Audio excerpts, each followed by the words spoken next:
नमस्ते दोस्तों, स्वागत है आपका एक और एपिसोड में जहां हम ले चलेंगे आपको भारतीय इतिहास के सबसे बड़े राज की तरफ। कैसे एक ट्रेडिंग कंपनी ने धीरे धीरे पूरे भारत पर अपना राज जमा दिया। आखिर ये सब कुछ कैसे शुरू हुआ? क्या ये एक सोची समझी चाल थी या ब्रिटिश एम्पायर की बढ़ती हवस का नतीजा? चलिए मिस्ट्री और एंटरटेनमेंट के साथ शुरू करते हैं ये कहानी 1600 से लेकर 1947। दोस्त, सब कुछ शुरू होता है 1600 के आसपास। उस दौर का भारत एक समृद्ध देश था जहां दुनिया भर से लोग व्यापार करने आते थे। स्पाइसेस, सोना, चांदी और रंग बिरंगे वस्त्रों का प्रभाव पूरे विश्व में था। इसी दौरान 1600 में लंदन में एक छोटी सी ट्रेडिंग कंपनी की स्थापना होती है, ब्रिटिश ईस्ट इंडिया कंपनी। ये ब्रिटिश ईस्ट इंडिया कंपनी से व्यापार करना चाहती थी, लेकिन इनका असली मकसद था धन और संपत्ति इकट्ठा करना। 1608 में इनका पहला शिप भारत के सूरत बंदरगाह पर आता है, लेकिन ये सब इतना आसान नहीं था। मुगल एम्पायर अपनी शक्ति और प्रभाव के शिखर पर था और उनके बिना व्यापार करना मुश्किल था। ब्रिटिशर्स को मुगल एम्पायर जहांगीर के दरबार से इजाज़त लेनी पड़ी व्यापार शुरू करने के लिए। 1615 में सर थॉमस रो, जो एक ब्रिटिश डिप्लोमेट थे, उन्होंने मुगल कोर्ट के सामने ट्रेडिंग पोस्ट बनाने की परमिशन मांगी। परमिशन मिलने के बाद उन्होंने बॉम्बे, मद्रास और कलकत्ता जैसे शहरों में ट्रेडिंग सेंटर खोले, लेकिन उन्होंने ये ट्रेडिंग पोस्ट को मिलिट्री फोर्स में तब्दील कर दिया, जिससे उनका प्रभाव और शक्ति बढ़ गई। 1700s के दौर में मुगल एम्पायर धीरे धीरे कमजोर पड़ रहा था। नई रियासतों का उदय हो रहा था, जैसे मराठा, मैसूर और हैदराबाद। और इसी दौरान ब्रिटिशर्स का असली मकसद सामने आता है, भारत में अपना प्रभाव बढ़ाना। लेकिन ये रास्ता इतना आसान नहीं था। यूरोप के दूसरे राइवल्स भी यहाँ पर व्यापार और साम्राज्य बनाने के लिए आए हुए थे।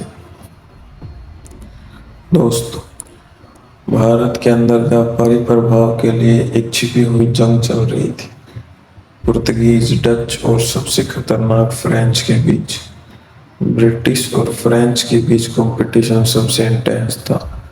इस कंपटीशन को एंग्लो फ्रेंच वॉर या कार्नेटिक वॉर भी कहा जाता है, जो भारत के दक्षिण क्षेत्र में लड़ा गया था।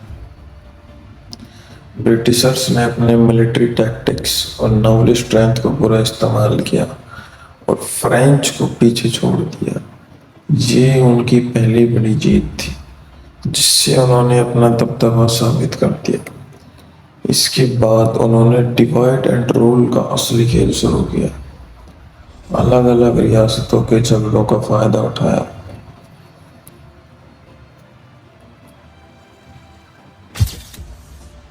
सेवनटीन 1757 का बैटल ऑफ प्लासी एक ऐसा टर्निंग पॉइंट साबित हुआ जिसने भारत के इतिहास को हमेशा के लिए बदल दिया। बंगाल का नवाब सिराजुद्दौला ब्रिटिशर्स के व्यापारिक प्रभाव से परेशान था और उसने इन्हें बंगाल से निकालने का फैसला किया। लेकिन ब्रिटिशर्स ने पहले से ही जंग के लिए अपनी चाल सेट कर रखी थी। रॉबर्ट क्लाइव ने मीर जाफर से गुपचुप समझौता कर लिया था, जो नवाब सिराजुद्दौला के सिपाह सलार थे। विश्वासघात की वजह से सिराजुद्दौला को जंग में हरा दिया गया और बंगाल का धन और शक्ति अब ब्रिटिश ईस्ट इंडिया कंपनी के हाथ में आ गई थी। बैटल ऑफ प्लासी के बाद मीर जाफर को बंगाल का नया नवाब बनाया गया, लेकिन असली नियंत्रण ब्रिटिशर्स का ही था। ब्रिटिश बंगाल के धन का इस्तेमाल ब्रिटिशर्स ने अपनी मिलिट्री को और भी ज्यादा मजबूत बनाने के लिए किया। प्लासी के बाद ब्रिटिशर्स ने अपने साम्राज्य का विस्तार और भी तेजी से शुरू किया। बंगाल का पैसा उनके पास था और अब उन्होंने डिवाइड एंड रूल स्ट्रेटजी का पूरा इस्तेमाल किया। रियासतों के बीच मतभेद और जंग का फायदा उठाया गया और ब्रिटिशर्स ने हर कदम पर अपने फायदे का सोचा। जब ये सब चल रहा था तो भारत के अंदर दूसरी तरफ भारत के वीर योद्धा जैसे टीपू सुल्तान और मराठा साम्राज्य ब्रिटिशर्स के खिलाफ लड़ रहे थे। एंग्लो मैसूर वॉर और एंग्लो मराठा वॉर्स के माध्यम से ब्रिटिशर्स ने आगे बढ़ने की कोशिश की और ये जंग काफी खतरनाक थी, लेकिन ब्रिटिश मिलिट्री और रिसोर्सेज के सामने इन्हें हार का सामना करना पड़ा। धीरे धीरे भारत का एक बड़ा हिस्सा ब्रिटिश प्रभाव के नीचे आ गया था। 1848 में लॉर्ड डलहौसी ने डॉक्ट्राइन ऑफ लैप्स नाम का एक नया नियम लागू किया, जिससे ब्रिटिश प्रभाव और भी मजबूत हो गया। इस डॉक्ट्राइन के अनुसार अगर किसी इंडियन राजा का कोई वारिस नहीं होता था तो उसका राज्य सीधे ब्रिटिश ईस्ट इंडिया कंपनी के कब्जे में आ जाता था। डॉक्ट्राइन ऑफ लैप्स के जरिए कई छोटी रियासतें जैसे झांसी, सतारा और अवध बिना जंग लड़े ही ब्रिटिश के कब्जे में आ गई। ये नियम न सिर्फ रियासतों को मिला रहा था, बल्कि लोगों के दिलों में भी एक असंतोष पैदा कर रहा था। सबसे ज्यादा विरोध रानी लक्ष्मीबाई ने किया, जिन्होंने झांसी के लिए अंग्रेजों से लड़ते हुए अपनी जान तक दे दी।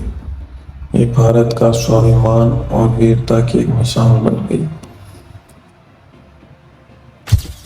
1857 का विद्रोह भारत का पहला स्वतंत्रता संग्राम माना जाता है। ब्रिटिशर्स के विरोध में भारतीय सिपाही और आम लोग एक साथ आ गए थे। इसका कारण सिर्फ एक नहीं था, मिलिट्री डिस्कंटेंट, रिलीजियस डिस्प्यूट्स और ब्रिटिश पॉलिसीज का विरोध सब मिलकर एक आग बन चुका था। रानी लक्ष्मीबाई, तात्या टोपे, बहादुर शाह जफर जैसे नेता और वीर लोग ब्रिटिश के खिलाफ खड़े हुए, लेकिन असंगठित होने के कारण ये विरोध बिखर गया और ब्रिटिशर्स ने इसे कुछ महीनों में दबा दिया। इस विरोध के बाद ब्रिटिश क्राउन ने सीधा भारत का कंट्रोल अपने हाथ में ले लिया। 1858 से लेकर 1947 तक का समय भारत के लिए ब्रिटिश राज के नीचे गुजरा। इस दौरान ब्रिटिशर्स ने कई इंफ्रास्ट्रक्चर प्रोजेक्ट्स जैसे रेलवेज, टेलीग्राफ और इरिगेशन सिस्टम का निर्माण किया, लेकिन इन सब का मकसद था अपने राज्य को मजबूत बनाना और भारत के रिसोर्सेज का पूरा फायदा उठाना। ब्रिटिश पॉलिसीज का भारत के समाज और अर्थव्यवस्था पर गहरा प्रभाव पड़ा। यह एग्रीकल्चर इकोनॉमी से कैश क्रॉप इकोनॉमी में बदल गई, जहाँ अनाज से ज़्यादा कैश क्रॉप उगाई जा रही थी, जिसके कारण कई बार भुखमरी और सामाजिक असंतुलन पैदा हो गया। 1900s की शुरुआत से भारत के लोगों ने नॉन वायलेंट मूवमेंट्स के जरिए ब्रिटिश राज्य को झंझोड़ा। गांधी जी का सत्याग्रह और क्विट इंडिया मूवमेंट एक नई लहर लेकर आया। इसमें हर भारतीय आज़ादी के लिए लड़ने को तैयार था। कांग्रेस और दूसरी आज़ादी की लड़ाई लड़ने वाली ऑर्गेनाइजेशंस ने लोगों को एक साथ किया। आखिरकार 15 अगस्त 1947 को भारत को आज़ादी मिल गई, लेकिन पार्टीशन के दर्द के साथ भारत और पाकिस्तान दो नए देश बन गए। लेकिन ब्रिटिश साम्राज्य का प्रभाव इतना गहरा था कि उसका असर आज भी हमें देखने को मिलता है। ये कहानी सिर्फ एक एम्पायर की गिरने की नहीं, बल्कि पुरानी सभ्यता को दोबारा उभारने की है। हमारी आज़ादी का सफ़र हमेशा याद दिलाता रहेगा कि कैसे संघर्ष के जरिए हमने अपना अधिकार वापस लिया। तो गाइस, कैसे लगे आप सभी को ये वीडियो? अगर बिल्कुल भी पसंद आई हो तो वीडियो को लाइक जरूर करें और चैनल पर नए हो तो सब्सक्राइब जरूर करें। तब तक के लिए थैंक यू।